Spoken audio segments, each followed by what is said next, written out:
ولی اون چیزی که من میخوام شما بهش توجه بکنید اینه که اشکال ایران آخوند نیست.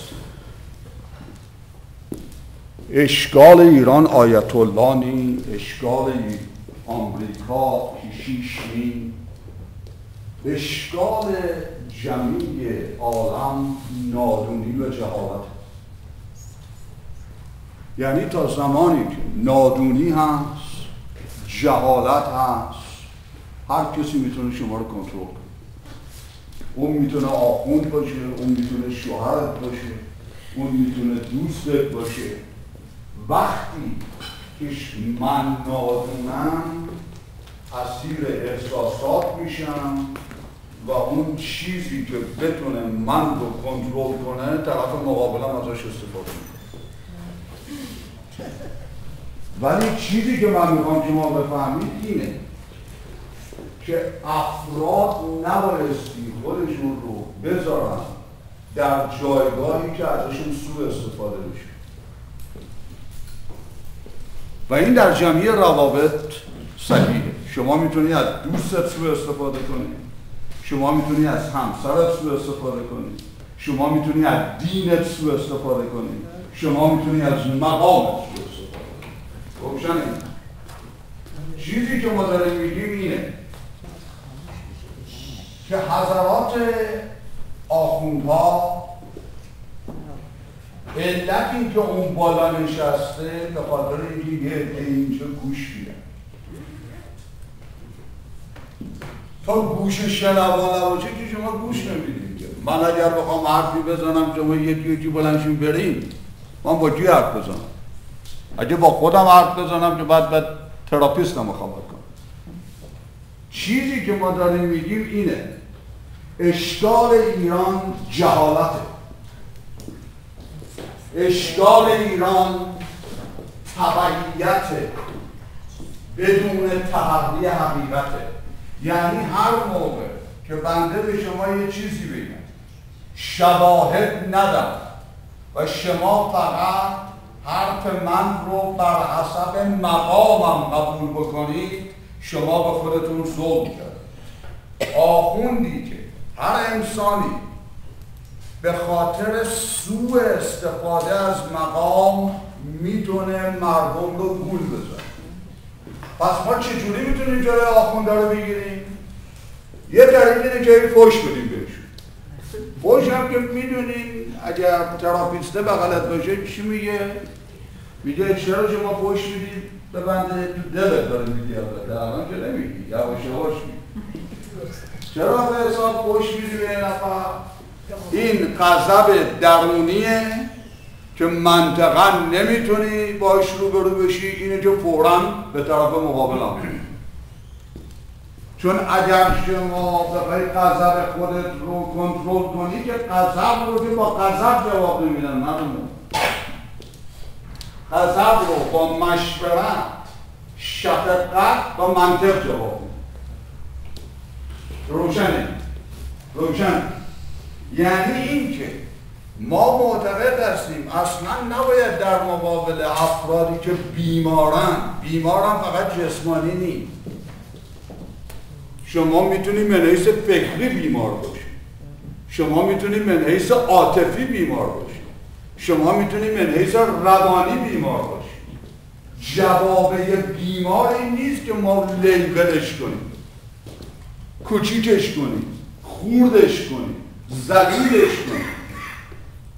جواب بیمار اینه که شما وسایل صحتش رو فراهم کنید.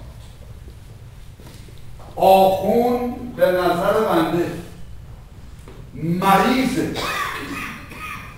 من کاری ندارم آخونده کجا، آخوند بهایی میخواد باشه اگه داره بهاییت که نداره الحمدلله. چه آخوند مسیحی باشه مریضه. چرا مریضه؟ برای اینکه در قرن 21 هیچ فردی نمیتونه ادعا بکنه که من میتونم هادی یک کسی دیگه باشم. چرا؟ چون همون فرد خودش جایز الخطاست. چطوری شما اینکه جایز الخطایی میتونی هادی من باشی؟ میتونی شما سرمشقی باشی در زندگی من، ولی هادی من نمیشی. و چون هادی من نیستی حق قضاوت در زندگی من رو نداری. شو روشنه؟ پس بنابراین چطوری ما آخوندایی رو که اونطوری فکر میکنن از بین ببریم؟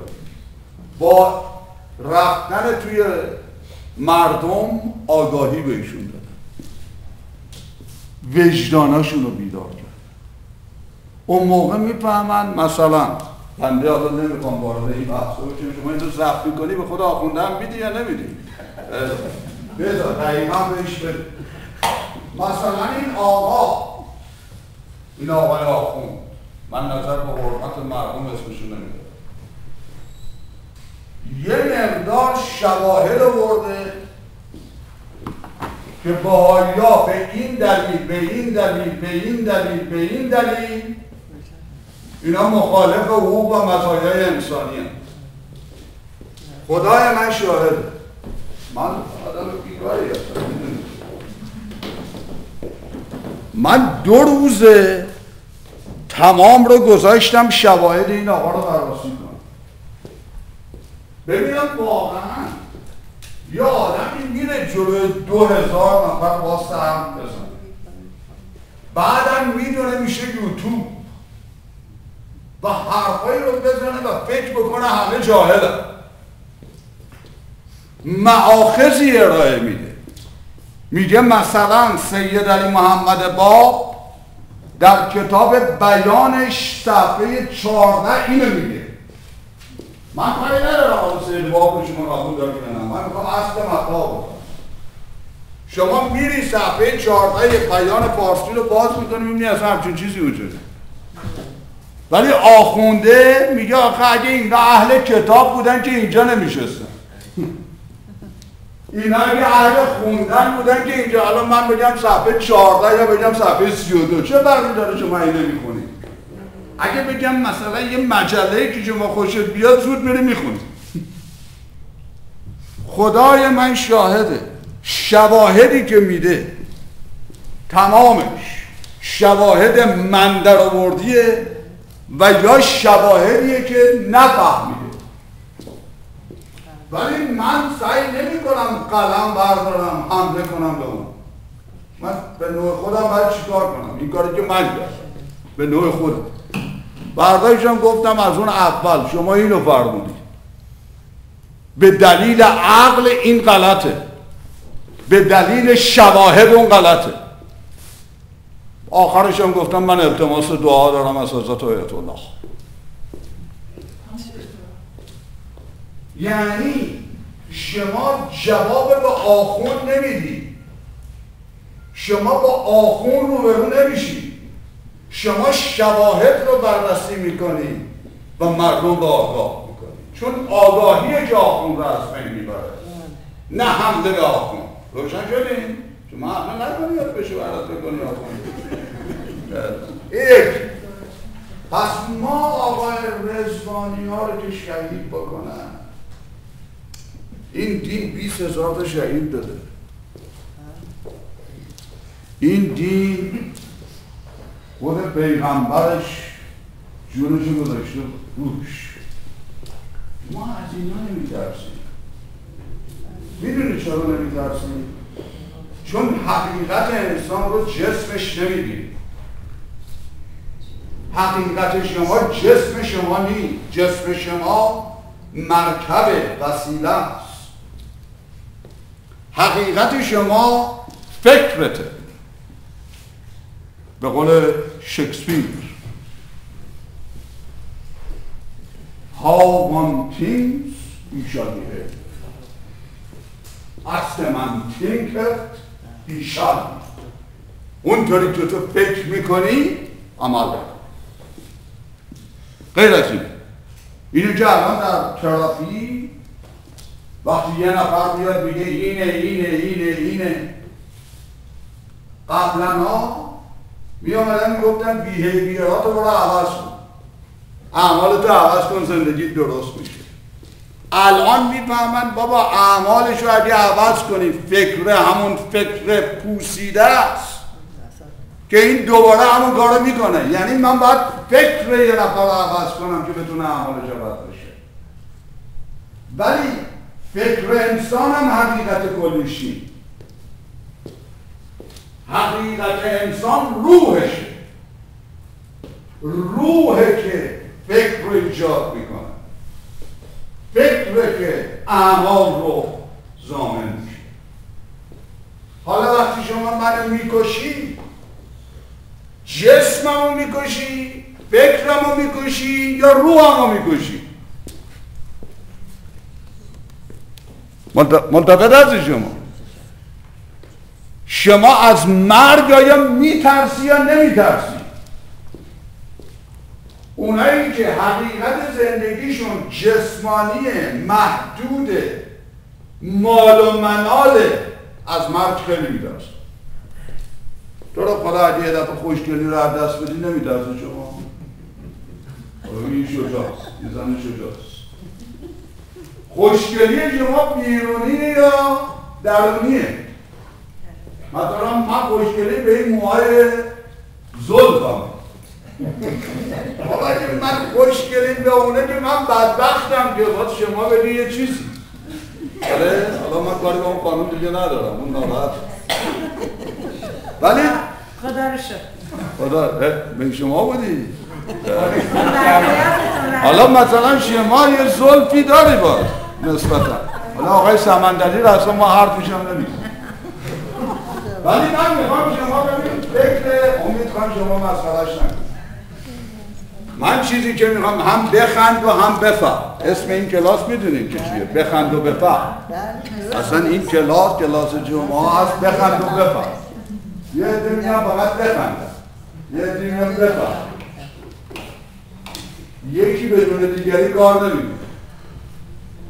برادران من چیزی که دارم میگم اینه، کسی که از مرگ میترسه، از فنا میترسه، اون چون توجهش به روح و فکرش نیست. کسی که عزتش فکرش باشه هیچ موقع نمیمیره. سقراط رو میشناسید شما؟ بچه محل شما بود. سقراط کی بودی؟ بعضی چیزاست که اگر ندونی گرفتاری هم، بعضی چیزا رو بدونی بده، بعضی چیزا رو ندونی بده. سقراط کی بود؟ بله؟ بله بود، چه دعوا داره یادم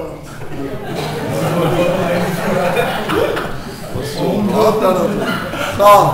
این سقراط وقتی ازش میپرسن که چرا اینا تو رو اذیت میکنن، چرا این علما، چرا این امرا تو رو میخوان بکشن، میگه به یه دلیل، چون من فکر جوونا رو دارم باز میکنم و چون فکر اینا رو من باز میکنم امرا و علما نمیخوان. چون هر چقدر جوونا فکرشون باز بشه خرافات امرا رو قبول نمیکنن و اگر تعداد جوونا زیاد بشه خود دولت رو دگرگون میکنه. اینه که چیکار میکنه؟ میگه که ولی من انقدر معتقدم به این فکر صحیحم که جون خودم رو هم میذارم جونشو گذاشت روش. نتیجهش چی شد؟ افلاطون اومد. نتیجه افلاطون چی شد؟ ارسطو اومد. شما در مورد جسم اینا چیزی نمیدونید، ولی در مورد فکرشون میدونید. حالا من میخوام به اینجا برسونم. شما اگه زنی، اگر مرد، از خودت سوال کن، برو تو خلوتگاه خودت بگو عزت من به چیه؟ این سوال رو به خودت بدهکاری. آیا عزت شما به اینه که ماشین مرسدس سوار بشی؟ عزتت اینه که هر جا میری میگن عجب قشنگی، عجب دختر قشنگیه؟ ایناست عزتت؟ اگر ایناست عزتت تو خیلی بدبخت. چرا بدبختی؟ چون عزتت رو منوط کردی به چیزی که فناپذیره. بعد اگه مرسدس از شما گرفته بشه شما دیسوردر میگیرید. اگر خدایی نکرده اصلا خوابشه ببینی که به جای مرسدس پریاس سواری اصلا سکته مغزی میکنه. چون تمام پریاس میدونه چیه؟ مال آدم های بدبخت بیچاره نیست. من میخوام بفهمید بدن آیا عزت تو این ماشینه یا این ماشین وسیله برای اینکه تو رو از نقطه A به نقطه B ببره. طریقی که تو پیدا میکنی عزت تو درست میکنی. یا مثلا آیا زن شما تمام ارزشش برای شما که شوهرشی خوشگلی شماست. اصلا یه روز به شما نگه I love you احساس میکنی که یه چیزی کم و کسر. خودت هم شک میکنی که واقعا دوست داشتنی هستی. چون اگه دوست داشتنی بودی اینه پسرها باید میگه I love you الهی میشمردی. این اشکال چیه؟ اشکال اینه تو اگر عزت و عشق منوط به اینه که کی به تو عشق میده کی به تو عشق نمیده تو دوباره بیچاره. عزت اونه که شما دارید به هیچ کی نمیتونه عزت کنه. خوشگلی شما اونیه که با سن از بین نمیده. ثروت شما اونیه که هیچ دزدی نمیتونه ببره. جمال شما اونیه که کسی نمیتونه کدرش کنه. ما معتقدیم اینها همه شونات روحانی. امید کنم متوجه امید رئیس مصمیم. ببینید پس اینجا رو دقت کنید و من اینو تمامش کنم. روحانی یعنی چی بس؟ وقتی میگن روحانی دقت کردیم میگن این آقا اینقدر روحانی. چرا؟ چون این دلار راست میشه دعا میکنه. اینو بهش میگن روحانی. پس هرچی دلار راست شد روحانی. شما دلار راست نمیدید. شما رفتی از این ویلبینگ سنتر ها رفتی مردم دلار راست نمیشن. من روحانی نیستم. روحانی یعنی چی؟ روحانی یعنی چی جواب؟ اگر روحانی یعنی قیافه روحانی داره. بله؟ از میگن قیافه روحانی داره. آخه قیافه چجوری روحانی؟ یعنی چشمش بالا سیزر. قیافه روحانی یعنی چی کنم؟ یه چیزی بگو میدونی که این کلاس همه میگن میشه یا میشه نمیشه. من فکر میکنم روحانیت با هم حرف من فکر میکنم روحانیت از فکر طرف میاد که فکرش وقتی کلام در میاد انقدر سبکه انقدر به دلنشینه که این فکر صحیح و سالمش دلیل بر روحانیتش شده. جانبه؟ چی؟ زنها اولا همیشه یادت باشه گرفتهی درست نکنی. بفهم روحانی کسیه که خودشو فرمان میکنه. چجوری خودشو فرمان میکنه؟ اولی که روش زندگی خودشو عوض میکنه و به جای اینکه به مسائل دنیوی مثلا پول، خونه، ماشین یا حتی سکس یا چیزای دیگه توجه داشته باشه به مسائل معنوی توجه داره که مسائل معنوی محبت کردن و بخشش داشتن و شما هم گرفتی؟ پس ببینیم من یه بار دیگه میگم ببین من درست فهمیدم.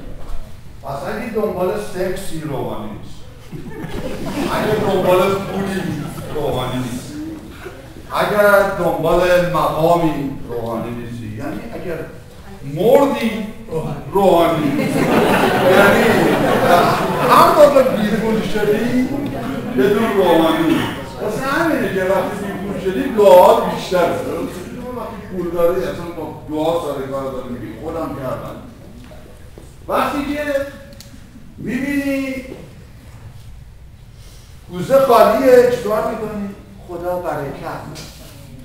آیا پس ما میخوایم بگیم روحانی یعنی آدم بدبخت؟ جان چی میگی؟ که با عشق به خدا زندگی میکنه و عشق میده. آره این چی میگه؟ حرف حسابی عشق چیه؟ ببین من میخوام شما بفهمید علت این که خدای من شاهد دنیا به این روز افتاده چون روحانیت وجود نداره است.